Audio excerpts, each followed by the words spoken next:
Hi, and welcome to this look at a structure and bonding long answer question. This is the leveled response 6-mark style. So if we have a look at it, you can see that the actual content in the question is not that much different to what you might see at GCSE chemistry level. So what they're looking for here is a more subtle approach in how you deal with the information.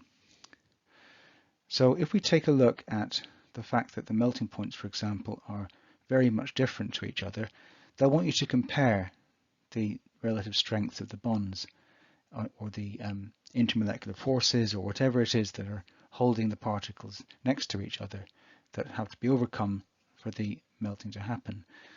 So for example, bromine is -7 and magnesium 711, magnesium bromide 650. So it's not just that you'll list the different forces that are being overcome, but also, which ones are stronger, which ones are weaker, and how this would lead to that variation in melting point. So it's a more subtle, nuanced type approach that you're looking for at A level, even though the information itself is quite familiar.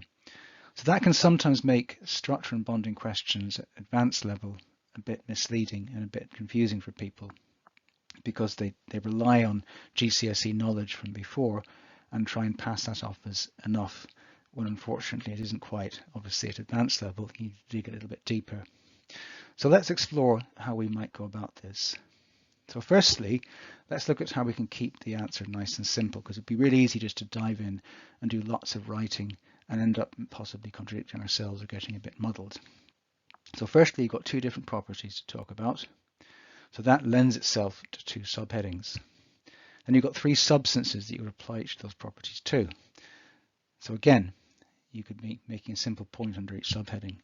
So this is very much leading you towards perhaps doing a table as the way of putting your answer together. You don't have to do a table, but I'm going to show you how a table will keep things nice and under control rather than starting to spiral off in a certain direction.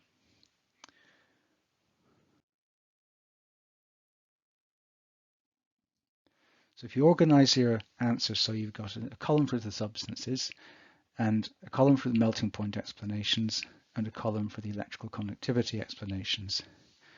So if you look at the detail of what I've put down, there's nothing particularly new there or particularly difficult. A lot of it can be lifted straight out of GCSE, but the key points that I think you should put into your answer are in blue. So for example, strong electrostatic attraction between delocalized electrons and metal cations in the giant metallic lattice. So you're saying something about the particles, you're saying something about the structure, and you're always talking about the energy that is needed to overcome these, and the idea that bromine with a melting point of -7 requires less energy is an important point, I think, to make at A level. You could obviously say it the other way around, with magnesium requiring more energy or magnesium bromide requiring more energy, but some kind of comparison, I think, is important there.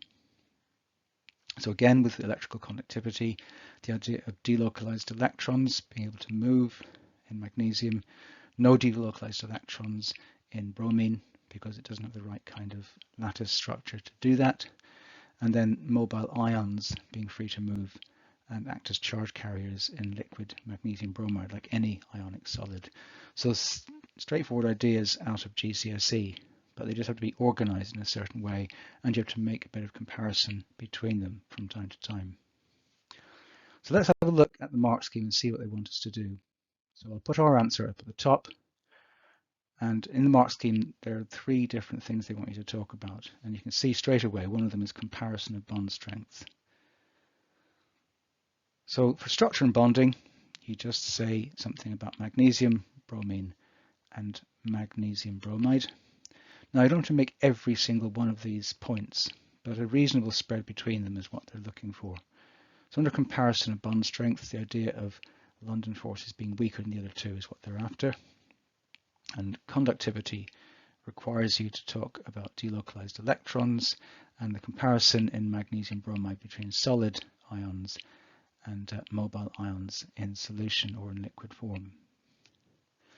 So I'm not going to go through what you need to get level 1 or 2, because clearly you're doing a 6-mark question to try and get 6 marks, or maybe 5 at the very least. So focusing on the higher level, which is level 3, they want you to explain all 3 melting point values and conductivities in terms of structure and bonding, particles, and relative strengths of the forces. So all of those things need to be in there somewhere. Now clearly there might be slightly different ways in which you could score the same points. You don't have to do exactly the same words that I've used, but I definitely think considering doing a table, it keeps your answer nice and concise. So for example, when you're talking about the melting point of magnesium, you're not suddenly starting to go and talk about the melting point of bromine and magnesium bromide and get yourself mixed up. You say one thing and one thing only about magnesium, then you move on to bromine, then you move on to magnesium bromide. Okay, so hopefully it's been a useful look at this question, whilst giving it a nod to the fact there's quite a lot of GCSE stuff in there. Also paying respect to the fact it's not a GCSE question, it's an A-level question, so a slightly more subtle organisation of what you're saying is what they're looking for here. Okay, thanks for listening. Until next time, see you soon.